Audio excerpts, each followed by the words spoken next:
সংক্ষিপ্তভাবে একটু বলবেন।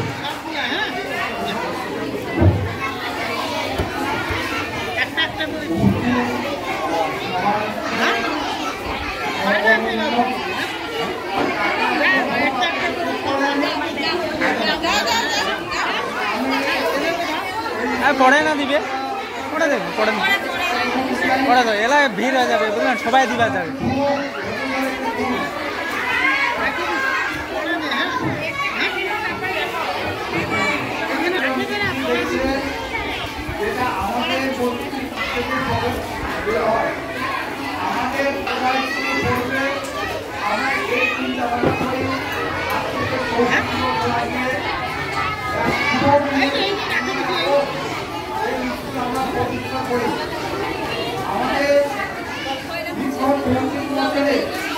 আমাদের অত্যন্ত পরিশ্রম করে এই স্কুল পরিচালনা করছি।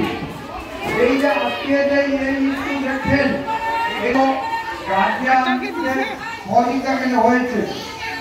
আমরা যে এখানে আজকে 34 টাকা খাচ্ছি এর বিনিময়ে কিন্তু আমরা কোনো পয়সা করি নেই না। স্কুলে আসি একটু ঝেড়ে করি, লাল চা খাই, বিস্কুট খাই, এটাই আমাদের সম্পদ। আমরা চাচ্ছি আমাদের এই স্কুলের গর্ব, ওরা জলপাইগুড়ি গর্ব, আমরা চাই এই গর্ব যেন চিরদিন থাকে। আমরা থাকবো না কিন্তু এই স্কুল থেকে যাবে।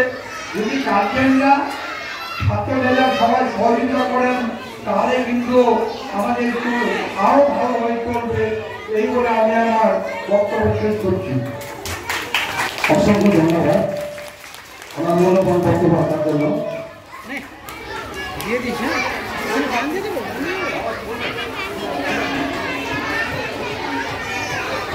এবারে সংক্ষিপ্ত আকারে বিদ্যালয় পরিচালনা সমিতির সহসভাপতি মাননীয় আবুল হোসেন মহাশয় কিছু বলবেন। উপস্থিত আমাদের প্রতিষ্ঠাতা এবং পরিচালনা সমিতির সদস্যবৃন্দ, আমাদের সরকারি শিক্ষক শিক্ষিকা এবং আজকের এই অনুষ্ঠানে অভিভাবক এবং অভিভাবিকা এবং প্রত্যেককে সাদর অভ্যর্থনা জানিয়ে আজকে 136তম জন্মদিনে সবাইকে আমার আন্তরিক শুভেচ্ছা জানাচ্ছি।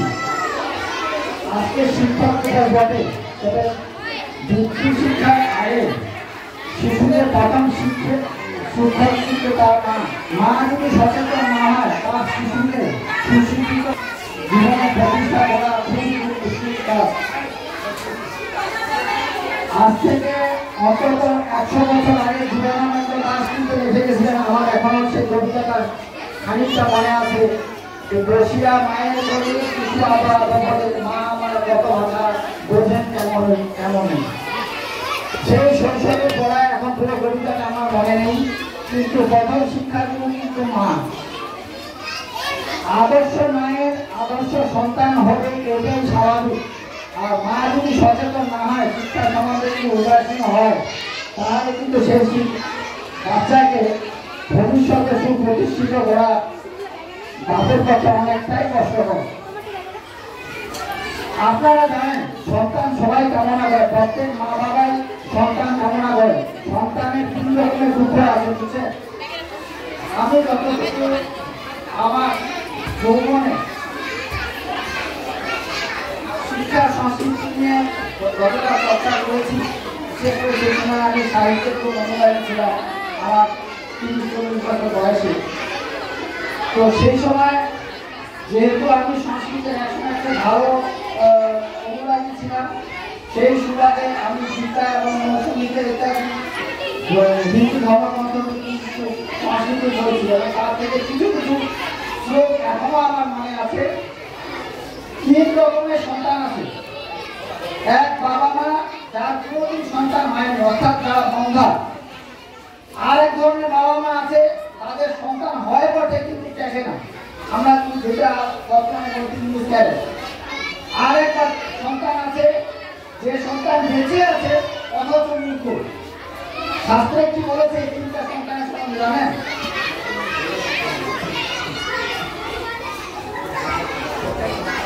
হ্যাঁ, এই 3 সন্তানের মধ্যে অজাত মৃত মুখের ফল, শাস্ত্রে বলেছে অজাত মৃত মুখের ফল, মৃত জাগর সুতন্ত্রা। এই তিন ধরনের সন্তানের মধ্যে যে সন্তান জন্মেনি অথবা যে সন্তান জন্মে মরে গেছে, এরা ওই মূর্খ সন্তানের থেকে ঢের ভালো। তাদের প্রত্যেক মাকে সচেতন থাকতে হবে যে তার সন্তান বেঁচে থাকলে যেন মূর্খ হিসেবে না থাকে। মুখের কিন্তু দোষের শেষ নাই, কত অপরাধ করতেও মনে থাকবে না যে আমি কি অন্যায় করছি। তাদের মাদের সন্তান মানুষ করার পেছনে মায়ের অবদান অপরিসীম। তাদের ভূমিকা একটা সন্তান পালনের ক্ষেত্রে সবচেয়ে বড়।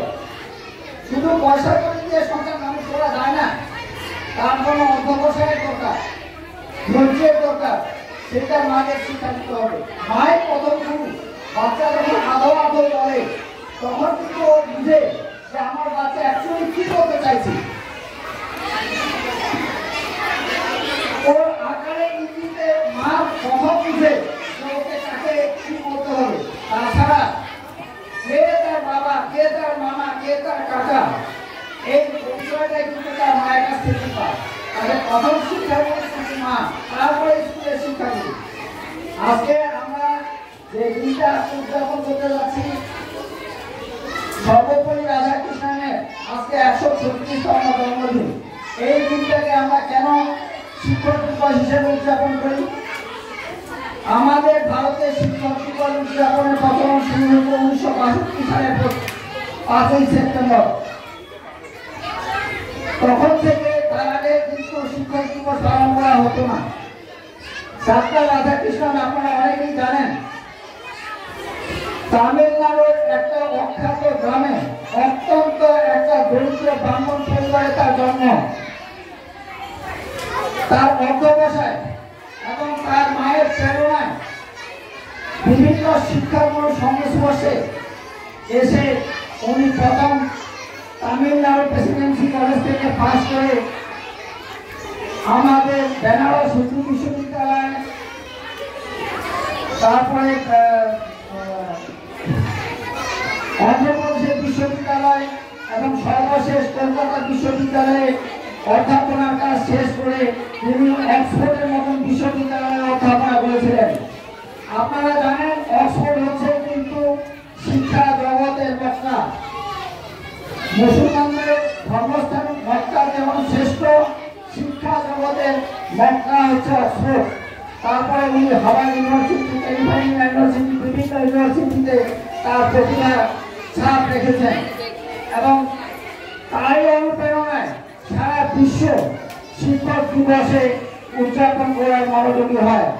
আমরা 1965 সালের 5ই সেপ্টেম্বর শিক্ষক দিবস উদযাপন শুরু করার পর থেকে সারা বিশ্বে ওরা 5ই অক্টোবর এই শিক্ষক দিবস উদযাপন করে থাকে।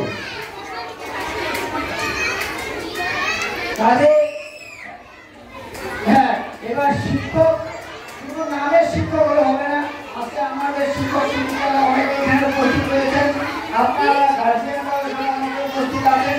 আমি একটা কথা বলতে চাই, যে সমস্ত শিক্ষক শিক্ষিকা, যে সমস্ত ছেলে মেয়ে ক্লাসে প্রথম এবং দ্বিতীয় হয়, কিন্তু তাদের কৃতিত্বের প্রতি কোনো শিক্ষক শিক্ষিকা যদি মনে করে যে আমার কৃতিত্বে এই বাচ্চা প্রথম বা দ্বিতীয় হয়েছে, এই ধারণা কিন্তু সম্পূর্ণ ভুল। শিক্ষক শিক্ষিকাদের ক্রাইটেরিয়া হচ্ছে শিক্ষার মানদণ্ড মূল্যায়নের একমাত্র ক্রাইটেরিয়া হচ্ছে যে আমি পিছিয়ে পড়া প্রত্যেকটা ছেলে মেয়েকে শিক্ষার অঙ্গনে এনে ওকে প্রথম করতে না পারো অন্তত ন্যূনতম উত্তীর্ণ নাম্বারটা দিতে তাকে পাস করাতে পেরেছি। সে অমনোযোগী এবং শিক্ষা থেকে বিচ্যুত তাকে অনুধাবন করে গবেষণামূলক অনুসন্ধান চালিয়ে কোথায় তার কি ঘাটতি আছে, কি করলে তাকে শিক্ষার আলোতে নিয়ে আসা যায় সেই সম্বন্ধে চিন্তা ভাবনা অনুশীলন করতে হবে। কাজে পিছিয়ে পড়া ছেলে মেয়ে যারা প্রতিটা ক্লাসে রয়েছে তাদের দৃষ্টি আকর্ষণ করা হচ্ছে আদর্শ শিক্ষক শিক্ষিকাদের প্রথম কাজ। তোমরা ওই ক্লাসের প্রথম এবং দ্বিতীয় শ্রেণী দ্বিতীয় যারা হয় তাদের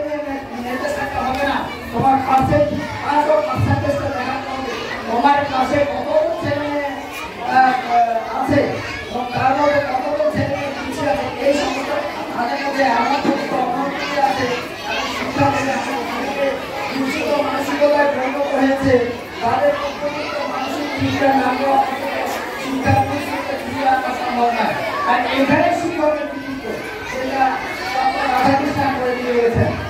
ডক্টর রাধাকৃষ্ণন পুরো আদর্শ ঘরের শিক্ষিত ঘরের ধনী পরিবারের কোনো আদর্শ শিক্ষার উপরে এই নামগঞ্জ প্রতিষ্ঠানে আইননি। উনি চেষ্টা করেছিলেন যে সমস্ত শিক্ষায় অমনোযোগী এবং শিক্ষার জগৎ থেকে বিচ্ছিন্ন মানসিকতায় যে সমস্ত ছেলে মেয়ে ছিল তাদেরকে মূল শিক্ষার স্রোতে ফিরিয়ে নিয়ে এসে তাকে শিক্ষায় প্রতিষ্ঠিত করা, এটাই ছিল রাধাকৃষ্ণনের লক্ষ্য। তারা পিছিয়ে পড়া যে সমস্ত ছেলে মেয়ে ছিল তাদের মধ্যে অনেকে অ্যারোনটিক ইঞ্জিনিয়ার, মেরিন ইঞ্জিনিয়ার, বৈজ্ঞানিক, সাহিত্যিক, বিভিন্ন পেশায় বিভিন্ন স্থানে প্রতিষ্ঠিত হওয়ার পরে ওই সমস্ত পিছিয়ে পড়া ছেলেমেয়েরা তারা 1965 সালে ভবনে আসে। আপনারা জানেন ভারতবর্ষ স্বাধীন হওয়ার পরে দ্বিতীয় রাষ্ট্রপতি হচ্ছে সর্বপল্লী ডক্টর রাধাকৃষ্ণন। তাকে এসে তারা বলেছিলেন স্যার আমরা হাজার হাজার আপনার অনুরাগী আছি, আমরা আপনাকে সংবর্ধনা দিতে চাই। তিনি তার উত্তরে বলছেন আমাকে সংবর্ধনা দিয়ে লাভ নাই, সারা ভারতবর্ষে যত শিক্ষক শিক্ষিকা আছে আপনারা তাদের মধ্যে এই শিক্ষার অনুরাগ এমনভাবে ছড়িয়ে দেন যাতে প্রতি বছর আমার জন্মদিনে প্রত্যেক শিক্ষক শিক্ষিকাকে তাদের যত সম্মান প্রদান করা হয়। যদি আপনারা এটা চান তাহলে পার্লামেন্ট থেকে এই বিলটা পাস করে প্রত্যেক শিক্ষিকার একটা সম্মানের স্থান মূল্যায়ন করার সুযোগ দিন। এই জন্য আজকে এই দিনটি প্রতি বছর 1962 সালের পর থেকে 5ই সেপ্টেম্বর আমরা শিক্ষক দিবস হিসেবে উদযাপন করছি। এই সম্বন্ধে বলতে গেলে বিষয়ে বলতে গেলে অনেক কিছু বলতে হয়। আমার এই সংক্ষিপ্ত বক্তব্য সংক্ষিপ্ত বক্তব্য নিয়ে এখানে সবাইকে শুভেচ্ছা জানিয়ে আমার সংক্ষিপ্ত বক্তব্য আমি শেষ করছি।